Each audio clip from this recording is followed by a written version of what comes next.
Assalamualaikum warahmatullahi wabarakatuh. Bismillahirrahmanirrahim. Alhamdulillahi rabbil alamin. Wassalatu wassalamu ala asrafil anbiya wal mursalin wa ala alihi wa sahbihi ajmain. Segala puji bagi Allah yang Maha Pengasih dan Maha Penyayang, yang telah melimpahkan rahmat dan nikmat yang tak terhingga kepada kita semua. Salawat dan salam semoga tercurah kepada junjungan kita Nabi Muhammad SAW, serta kepada keluarga dan sahabat-sahabatnya. Mari kita jadikan materi dalam konten ini sebagai sarana belajar bersama. Sebaiknya mencari seorang guru guna mendapatkan pemahaman, keilmuan, bimbingan dan arahan dari seorang guru. Tingkatan penyakit hati dan penawarnya secara batiniah. Dalam gelap dan terang kehidupan, hati adalah cermin paling jujur yang merefleksikan siapa kita sebenarnya. Syekh Abdul Qadir Al-Jailani, sang maha guru dalam Futuh Al-Ghaib, mengajak kita menengok ke dalam sanubari terdalam, menelisik 6 tingkatan penyakit hati yang menjadi racun halus bagi perjalanan spiritual. Pertama, hati yang terbelenggu oleh cinta dunia, sebuah pengikat jiwa yang memabukkan, mengaburkan pandangan dari hakikat yang hakiki. Kedua, hawa nafsu yang menguasai jiwa, menuntun langkah pada jurang keinginan yang tak pernah selesai. Ketiga, sombong dan ujub, 2 penyakit halus yang merusak hubungan kita dengan Sang Maha Pengasih. Keempat, luka hati oleh hasad dan dendam yang membakar dan menggerogoti damai batin. Kelima, kelalaian terhadap Allah, menyebabkan kita terlelap dalam mimpi duniawi tanpa sadar akan kewajiban dan tujuan hakiki. Dan keenam, hati yang keras, menolak bisikan ilahi dan ayat-ayat suci yang seharusnya menjadi penuntun. Syekh Abdul Qadir mengingatkan bahwa penyakit hati ini bukanlah sebuah kebetulan, melainkan ujian yang datang untuk menguji kesiapan kita menerima hidayah. Penawarnya bukan sekadar ritual lahiriah, melainkan sebuah proses panjang, mujadah yang mengajarkan kita zuhud, mujahadah dan ketulusan bertadallul, merendahkan diri di hadapan Allah. Ia mengajarkan agar kita membersihkan hati dari karat-karat dunia dengan zikir yang mengalir dari lubuk terdalam, sampai cahaya Allah meresap dan menyinari setiap sudut jiwa. Mari kita buka mata hati kita, jangan biarkan debu dan noda dunia memburamkan pandangan rohani kita. Ini adalah panggilan suci untuk kembali pada fitrah, kembali pada Tuhan yang Maha Kasih. Tingkatan pertama, hati tertutup oleh cinta dunia. Menurut Syekh Abdul Qadir Al-Jailani dalam kitab Futuh Al-Ghaib, hati yang tertutup oleh cinta dunia adalah hati yang telah diselimuti oleh tirai-tirai gelap yang menghalangi pandangan batin terhadap Allah. Dunia dalam pandangan beliau bukan semata benda fisik atau kekayaan, melainkan keterikatan batin terhadap segala sesuatu selain Allah. Bila hati terlalu mencintai dunia, maka seluruh amal, zikir, bahkan ibadah sekalipun akan kehilangan ruhnya. Ini adalah kondisi hati yang disebut tertutup, karena cahaya makrifat dan kesadaran ilahiyah tidak mampu menembus dinding keterikatan tersebut. Syekh menjelaskan bahwa seseorang yang mengutamakan dunia akan terjebak dalam kegelisahan, ketakutan kehilangan, dan kekecewaan yang mendalam karena dunia sifatnya fana. Orang seperti ini sering mengukur kebahagiaannya dengan hal-hal lahiriah seperti harta, pujian, jabatan, dan pengakuan manusia. Akibatnya, ia menjadi budak dunia, bukan hamba Allah. Bahkan ketika ia beribadah, tujuan utamanya bukan untuk mendekat kepada Allah, melainkan agar dipuji, dihormati, atau dianggap saleh. Dalam Futuh Al-Ghaib, beliau berkata, "Selama dunia ada di hatimu, engkau tidak akan merasakan manisnya iman." Ini adalah peringatan keras bahwa hati yang penuh cinta dunia akan tertutup dari laduniyah, pengetahuan langsung dari Allah. Karena Allah tidak akan memberikan kedekatannya kepada hati yang sibuk dengan selainnya. Bahkan bisa jadi seseorang yang tampak zuhud secara lahir, namun masih mencintai dunia secara batin, tetap termasuk dalam golongan ini. Penawarnya menurut Syekh adalah zuhud yang hakiki. Zuhud bukan berarti membenci dunia, tetapi tidak menjadikan dunia sebagai tujuan. Dunia hanya alat, bukan tempat bersandar. Zuhud akan membersihkan hati dari kerak dunia dan membuka ruang bagi cahaya Allah untuk masuk. Langkah zuhud dimulai dari muhasabah, introspeksi, kemudian diiringi dengan khalwah, menyendiri untuk zikir, dan memperbanyak pergaulan dengan para ahli hakikat yang telah menjadikan dunia sebagai alas kaki, bukan singgasana. Firman Allah dalam surah Al-Hadid ayat 20. Ketahuilah, sesungguhnya kehidupan dunia itu hanyalah permainan dan senda gurau, perhiasan dan saling berbangga di antara kamu, serta berlomba-lomba dalam kekayaan dan anak keturunan. Hadis Rasulullah SAW juga menjelaskan, cinta dunia adalah pangkal segala kesalahan, keburukan. Hadis riwayat Abu Nuaim dalam Al-Hilyah. Kesimpulannya, hati yang tertutup oleh cinta dunia tidak akan mampu menyerap cahaya ilahi sampai ia mencabut keterikatan batinnya dari dunia dan menggantinya dengan cinta kepada Allah. Pembersihan ini adalah langkah awal dari perjalanan ruhani menuju ma'rifatullah. Tingkatan kedua, hati tertawan oleh hawa nafsu. Syekh Abdul Qadir Al-Jailani dalam Futuh Al-Ghaib menggambarkan bahwa hati yang tertawan oleh hawa nafsu adalah hati yang telah kehilangan kemerdekaannya. Nafsu, dalam istilah tasawuf, bukan sekadar keinginan biologis, tetapi seluruh dorongan egoistik yang menjauhkan seorang hamba dari kehendak Allah. Nafsu menginginkan kehormatan, kekuasaan, kekayaan, dan kesenangan duniawi. Bahkan dalam urusan ibadah pun, ia bisa menyusup dalam bentuk riya dan sum'ah. Ketika nafsu telah menguasai hati, maka hati itu tidak lagi memiliki kehendak murni untuk Allah, melainkan menjadi budak hawa dirinya. Syekh menegaskan bahwa manusia yang mengikuti nafsunya tidak akan pernah merasa cukup. Ia terus-menerus mengejar apa yang diinginkan oleh nafsu, seperti seseorang yang minum air laut. Semakin diminum, semakin haus. Nafsu memerangkap hati dengan kelicikannya. Ia membungkus maksiat dengan kemasan manis dan menjadikan ibadah terasa berat. Hati yang tertawan oleh hawa nafsu akan sulit menerima kebenaran dan sangat mudah terpedaya oleh bisikan setan. Bahkan ketika mendengar nasihat, ia akan merasa tersinggung atau merasa itu tidak ditujukan padanya. Menurut Syekh, penawarnya adalah mujahadah, perjuangan melawan nafsu. Mujahadah bukan sekadar menahan diri, tetapi memerangi akar keinginan yang menyimpang dari syariat dan hakikat. Ini dilakukan dengan cara riyadah, latihan spiritual, seperti berpuasa, mengurangi makan dan tidur, menghindari kesenangan yang berlebihan, serta memperbanyak zikir dan tafakur. Mujahadah adalah jihad akbar yang harus dilakukan seumur hidup, karena nafsu tidak pernah benar-benar mati, hanya bisa dikendalikan. Syekh juga menekankan pentingnya mursyid, guru spiritual, yang membimbing dalam proses ini. Nafsu sangat pandai menyamar, bahkan bisa membuat seseorang merasa sudah benar, padahal ia masih dalam cengkeramannya. Dengan bimbingan seorang mursyid yang sudah melewati medan perjuangan ini, seorang salik bisa lebih cepat mengenali tipu daya nafsu dan membebaskan hatinya. Firman Allah dalam surah An-Nazi'at ayat 40-41. Dan adapun orang-orang yang takut kepada kebesaran Tuhannya dan menahan diri dari keinginan hawa nafsunya, maka sesungguhnya surgalah tempat tinggalnya. Dalam hadis Rasulullah SAW bersabda, musuhmu yang paling berbahaya adalah nafsumu yang berada di antara dua tulang rusukmu. Hadis riwayat Al-Baihaqi. Hati yang tertawan oleh hawa nafsu hanya bisa dibebaskan dengan mujahadah yang tulus dan istiqomah. Inilah langkah nyata untuk meraih kebebasan batin dan kembali menjadi hamba sejati Allah. Tingkatan ketiga, hati diliputi takabbur dan ujub. Menurut Syekh Abdul Qadir Al-Jailani dalam Futuh Al-Ghaib, salah satu penyakit hati yang paling berbahaya dalam perjalanan ruhani adalah takabbur, sombong, dan ujub, bangga diri. Takabbur adalah sikap merasa lebih tinggi atau lebih mulia dari orang lain, sementara ujub adalah rasa kagum terhadap diri sendiri atas amal, ilmu, atau kelebihan yang dimiliki. Kedua penyakit ini menyelimuti hati seperti karat yang menutupi cermin, menghalangi cahaya ilahi untuk masuk dan menumbuhkan ma'rifat. Takabbur dan ujub seringkali muncul tanpa disadari. Seorang penuntut ilmu bisa merasa lebih benar dari orang lain. Seorang ahli ibadah bisa merasa amalnya paling diterima.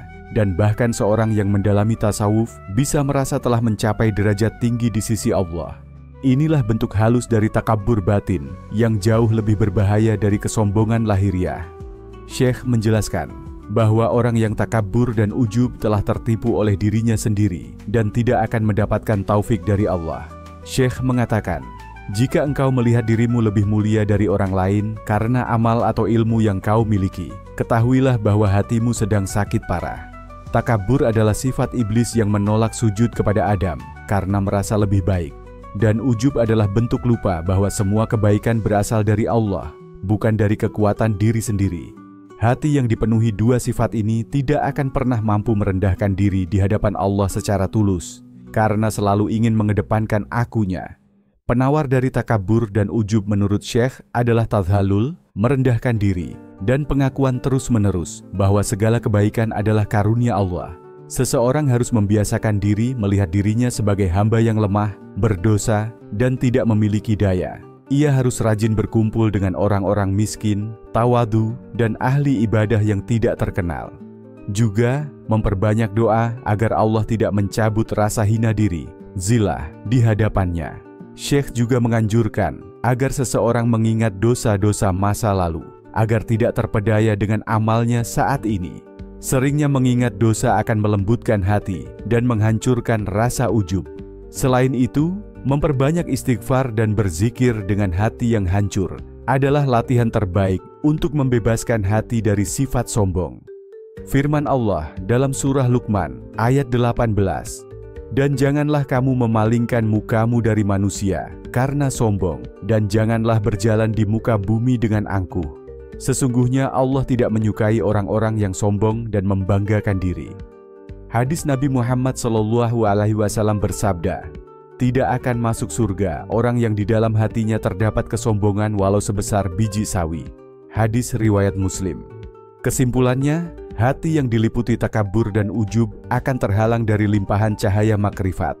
Ia hanya akan sembuh dengan menundukkan diri, menghancurkan ego, dan senantiasa mengingat bahwa semua kebaikan semata-mata berasal dari Allah.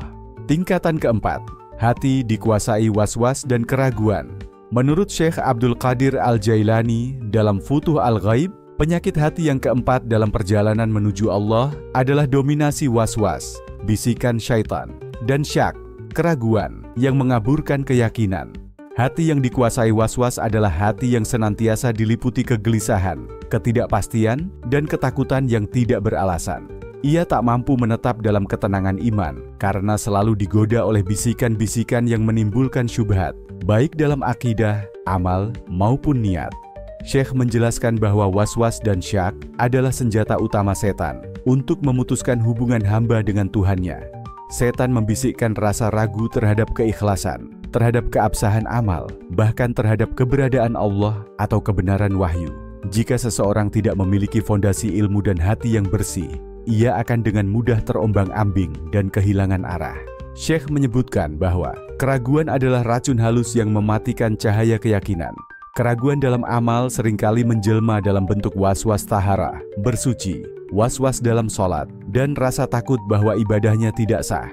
Padahal Islam adalah agama yang dibangun di atas keyakinan dan keteguhan hati, bukan kekhawatiran berlebihan. Dalam keraguan teologis, hati bisa dikuasai syubhat yang melemahkan akidah, membuat seseorang mulai mempertanyakan kebenaran tanpa dasar ilmu yang kokoh. Untuk mengobati penyakit ini, Syekh Abdul Qadir Al-Jailani menekankan dua hal. Pertama, memperkuat ilmu dan keyakinan, dan kedua, menolak bisikan setan tanpa menuruti atau berdialog dengannya. Ilmu yang benar, apalagi jika digabung dengan pengalaman ruhani yang mendalam, akan menjadi benteng kokoh dari gangguan was-was. Dan penolakan terhadap was-was harus dilakukan secara tegas, sebab setiap celah yang dibiarkan akan diperluas oleh setan. Syekh juga menyarankan memperbanyak zikir dengan hati yang hadir, serta membaca Al-Quran dengan tafakur dan perenungan, karena cahaya Al-Quran adalah penawar dari kegelapan syak. Selain itu, ia menganjurkan agar seseorang memperkuat muraqabah, kesadaran bahwa Allah senantiasa mengawasi, karena hati yang merasa diawasi akan lebih mudah kembali kepada keteguhan iman saat digoda keraguan. Firman Allah dalam surah Al-Fath ayat 4, "Dialah yang menurunkan ketenangan ke dalam hati orang-orang mukmin agar keimanan mereka bertambah di samping keimanan yang telah ada." Dan dalam hadis Rasulullah SAW bersabda, "Setan datang kepada salah seorang dari kalian dan berkata, 'Siapa yang menciptakan ini? Siapa yang menciptakan itu?' Sampai akhirnya ia berkata, 'Siapa yang menciptakan Tuhanmu?' Maka jika sudah sampai pada itu, mintalah perlindungan kepada Allah dan berhentilah berpikir lebih jauh." Hadis riwayat Bukhari dan Muslim. Kesimpulannya, Hati yang dikuasai was-was dan keraguan tidak akan merasakan kedamaian dalam iman sampai ia dibersihkan dengan ilmu yang benar, zikir yang dalam, dan kesadaran penuh akan kehadiran Allah. Melalui ini, cahaya keyakinan akan kembali menerangi jalan ruhani menujunya. Tingkatan kelima, hati yang lalai dan lupa Allah. Dalam Futuh Al-Ghaib, Syekh Abdul Qadir Al-Jailani menggambarkan kelalaian hati, ghaflah, sebagai penyakit ruhani yang sangat berbahaya. Hati yang lalai adalah hati yang tidak ingat kepada Allah dalam keadaan apapun. Ia hidup di dunia seakan-akan tidak ada akhirat. Ia sibuk dengan lahir, tapi mati di dalam batin. Syekh menegaskan bahwa lalai dari Allah adalah sumber dari semua kehancuran batin, dan tidak ada jalan keselamatan kecuali dengan zikir dan kesadaran yang terus-menerus. Kelalaian ini seringkali tersembunyi di balik aktivitas duniawi yang tampak sah atau bahkan ibadah lahiriah yang kosong dari makna. Orang yang lalai bisa jadi adalah orang yang rajin beramal, namun hatinya tidak hadir bersama Allah. Ia melakukan kewajiban, tapi tanpa kehadiran jiwa. Ia membaca Al-Quran, namun tanpa merenungkan maknanya. Ia berzikir, namun lisannya tak bersambung dengan hatinya. Allah Subhanahu wa Ta'ala memperingatkan dalam firman-Nya dalam surah Al-Hasyr ayat 19, "Dan janganlah kamu seperti orang-orang yang lupa kepada Allah, lalu Allah menjadikan mereka lupa kepada diri mereka sendiri. Mereka itulah orang-orang yang fasik." Rasulullah juga bersabda, "Perbanyaklah mengingat penghancur segala kenikmatan, yaitu kematian." Hadis riwayat Tirmidzi. Syekh Abdul Qadir menyebut bahwa tanda hati yang lalai adalah hilangnya rasa takut, hilangnya tangisan dalam doa, kerasnya hati terhadap peringatan, dan terlalu tenang dalam maksiat.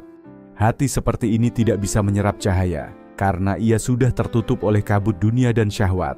Bahkan, menurut Syekh, lalai dari Allah lebih berbahaya daripada maksiat yang dilakukan dalam keadaan sadar.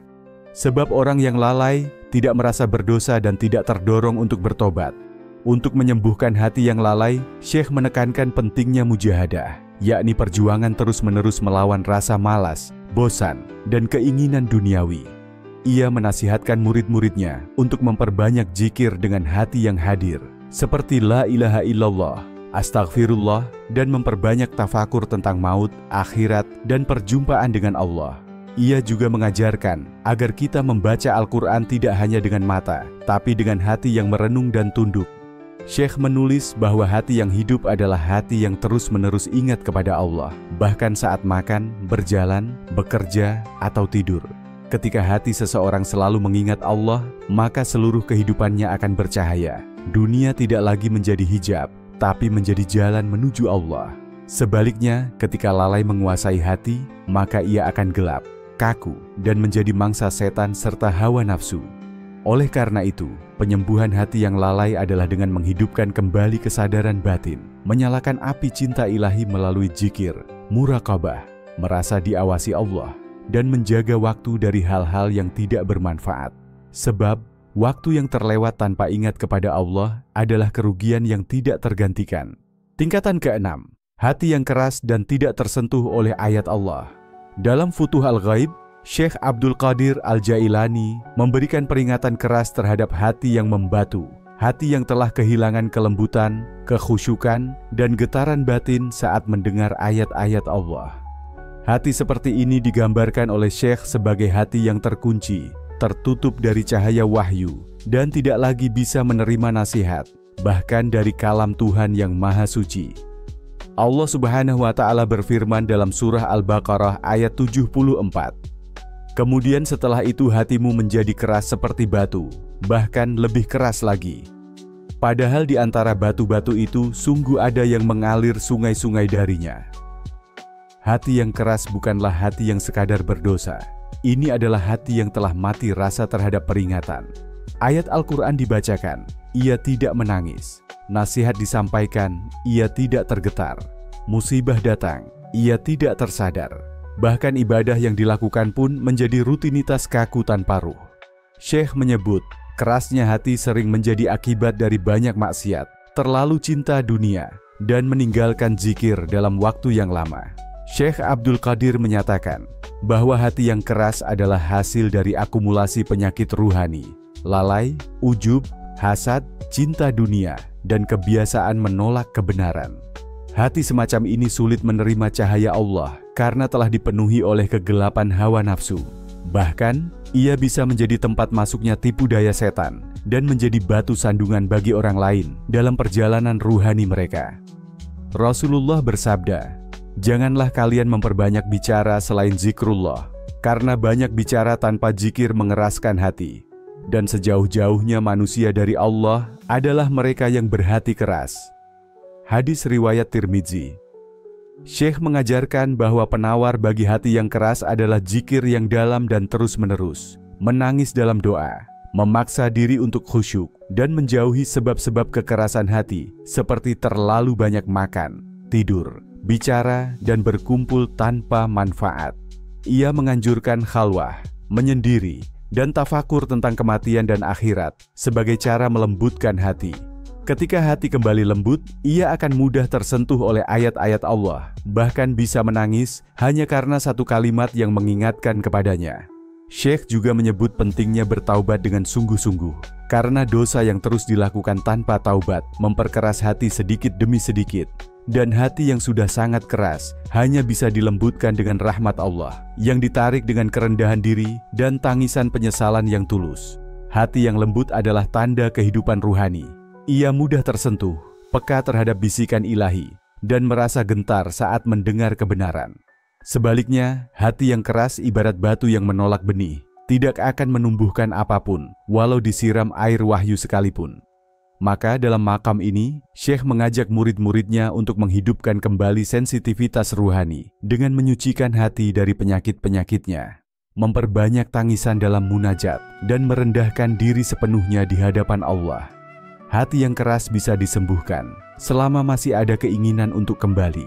Setelah menapak 6 tingkatan penyakit hati yang dikupas dengan penuh kelembutan dan ketajaman oleh Syekh Abdul Qadir Al-Jailani, kita harus sadar, perjalanan membersihkan hati bukan sekadar tindakan simbolis, tapi sebuah jihad batin yang terus-menerus. Setiap noda hati adalah belenggu yang menghalangi cahaya ilahi masuk. Cinta dunia yang berlebihan, hawa nafsu yang membabi buta, kesombongan yang merenggut kerendahan hati, hasad yang membakar ketenangan, kelalaian yang menutup pintu hidayah, hingga kekerasan hati yang menolak teguran dan nasihat. Semua itu harus dilawan dengan kesungguhan dan kepasrahan total kepada Allah. Penawar hakiki bukan hanya berpuasa dari makanan dan minuman, tapi berpuasa dari penyakit hati dengan mujahadah yang mendalam. Mujahadah melawan segala tipu daya nafsu, melatih diri agar zuhud dari duniawi, bertadallul dengan merendahkan diri, dan menguatkan zikir serta penghayatan Al-Quran. Hanya dengan itu hati akan menjadi lembut, terbuka, dan mampu menampung cahaya ilahi. Semoga kita semua diberi kekuatan untuk tidak berhenti berjuang menyucikan hati, agar setiap detik hidup menjadi syair cinta pada Sang Khalik. Semoga Allah mengampuni dosa-dosa kita, menghilangkan segala racun hati, dan menuntun kita menjadi hamba yang kembali suci, penuh cinta, dan benar-benar hadir dalam naungan rahmat-Nya. Wallahu a'lam bishawab. Demikian narasi tentang tingkatan penyakit hati dan penawarnya secara batiniah dalam kitab Futuh Al-Ghaib Syekh Abdul Qadir Al-Jailani. Semoga apa yang disampaikan tadi dapat memberi manfaat dan kebaikan bagi kita semua, amin. Semoga Allah Subhanahu wa Ta'ala menuntun kita menuju jalan yang diridhoinya. Akhirul kalam. Wassalamualaikum warahmatullahi wabarakatuh.